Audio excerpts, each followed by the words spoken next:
पूर्व मुख्यमंत्री और राज्यसभा सदस्य दिग्विजय सिंह ने आज इंदौर आगमन पर रेसिडेंसी कोठी में पत्रकारों से चर्चा करते हुए सभी मीडिया कर्मियों को विजयदशमी की शुभकामनाएं देते हुए विभिन्न मुद्दों पर चर्चा की। उन्होंने कहा कि जिस प्रकार भगवान श्री राम ने दुराचारी अहंकारी रावण का वध किया, उसी तरह आज अहंकार और दुराचारी किसान विरोधी सरकार को सबक सिखाने का वक्त है।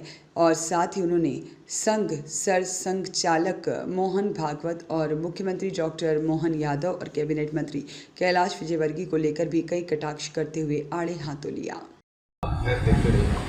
इंदौर में कल रात को भी किया, आज दशहरा भी इंदौर में मनाने जा रहे हैं और शस्त्र पूजन भी है। मुझे आमंत्रित किया गया है।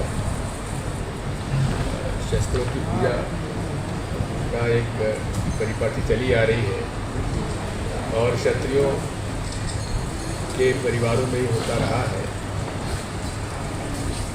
लेकिन अब मैं हमेशा क्षत्रियों से कहता हूँ, आज का जो शस्त्र है वो शस्त्र तलवार नहीं है, ये शस्त्र है, ये सबसे बड़ा शस्त्र है। इसलिए इसकी पूजा करो, कलम की पूजा करो।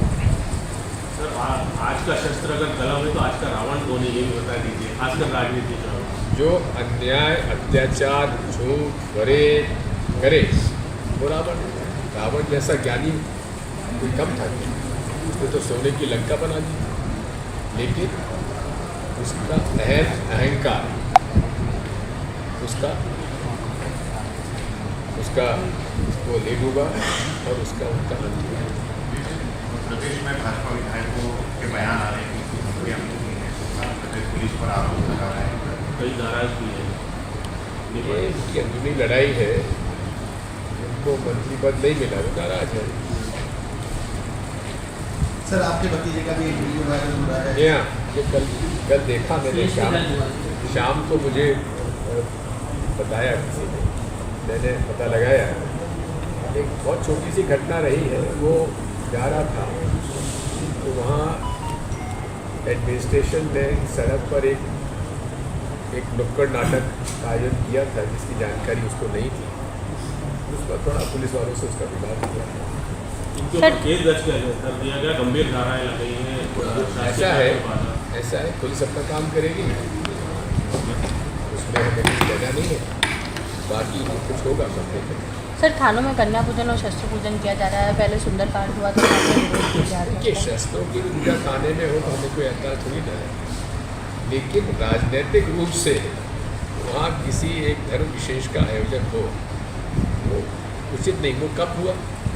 जबकि हम उस नरेला विधानसभा के निर्वाचित विधायक जिनके ऊपर नरसिंह घोटाले का आरोप है, भ्रष्टाचार का, भारी भ्रष्टाचार, जिसका हाईकोर्ट ने खुद ने कहा कि भारी भ्रष्टाचार हुआ है, जिसकी जांच करवा रहे हैं, उसकी एफआईआर दर्ज कराने के लिए जब थाने में जाएं तो वहाँ भाजपा को वहाँ के थानेदार द्वारा सुंदरकांड का पाठ कराने की इजाज़त दे दे।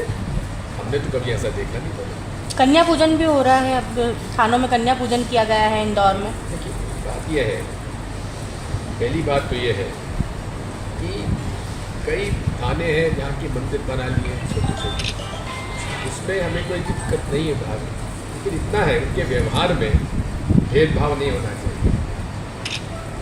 चाहे हिंदू हो चाहे मुसलमान हो, सबको न्याय मिलना चाहिए। चाहे सिख हो चाहे ईसाई हो, न्याय सबके लिए होना चाहिए बराबर। क्योंकि आज पूरे देश में भारतीय संविधान, नियम और कानून लागू है और उसमें साफ लिखा हुआ है किसी व्यक्ति के साथ धर्म के आधार पर भेदभाव नहीं किया जाएगा।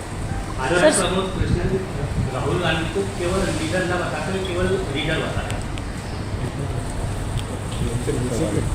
वो क्या कहना चाहते हैं? राहुल गांधी जी लीडर थे, हैं और रहेंगे। और यही नहीं है, संसद में भाजपा के पास 40% वोट है, सांसद ज़्यादा है, लेकिन वोट राहुल गांधी जी के साथ इंडिया अलायंस का 60% जिनका वोट है वो राहुल गांधी उसके लीडर है। सर, बात यह है, रेल मंत्री जी ने कवच ऐप लागू की और वो कवच ऐप का क्या हुआ? गुजरात में तो रेलवे के लोग पकड़े गए कि वहाँ ट्रेन डिरेल हो, उसको बचाने का श्रेय उनको मिल जाए पूर्व सूचना का, इस तरह से वो अपना प्रमोशन पा जाए। ये गुजरात के कुछ कर्मचारी थे रेलवे विभाग के, उन पर ये शिकायतें आ रही हैं। अब क्या कहा जाए? मोहन भागवत जी ने आज भी हिंदू को एकजुट रहने का संदेश दिया।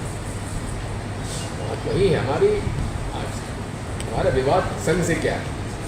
ये देश सबका है, भारत का संविधान सबका है, सबको अधिकार देते हैं। वो ये क्यों नहीं कहते कि भारत के हर नागरिक को एक रहने की आवश्यकता है, नेक रहने की आवश्यकता है। ये भारत की सबसे बड़ी ताकत अनेकता में एकता है।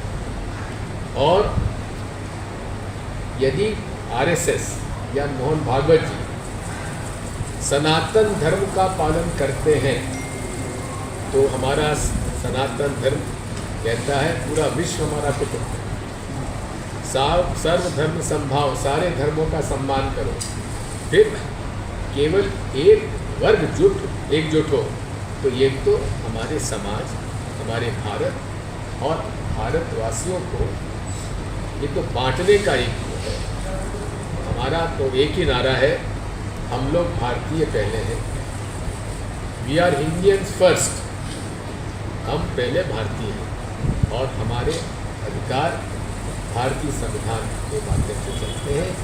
और भारतीय संविधान और सनातन धर्म में एक रूपता है जो सबको समान एक नज़र से देखते हैं। सर, संजय पाठक जी की सुरक्षा की मांग करी थी। पीढ़ी आने वाली है, उसको खतरा है और अभी हिंदुओं को संभलने की बात ये है, जब मुगलों का राज रहा तब हिंदू खतरे में नहीं हुए, जब अंग्रेज़ों का राज हुआ तब हिंदू खतरे में नहीं हुए। अब कैलाश विजयवर्गीय जिनको हिंदू सम्राट कहते हैं, नरेंद्र मोदी, उनके राज में हिंदू संकट में कैसे हो गए? और यदि है वाकई संकट में है तो ये उनका एक मैं समझता हूँ नरेंद्र मोदी जी के ऊपर एक आक्षेप है। सर, संजय पाठक जी की सुरक्षा की मांग की थी, जबकि कमलनाथ सरकार में जो है 15 महीने की सरकार में बुलडोजर की कार्रवाई करने के आदेश दिए।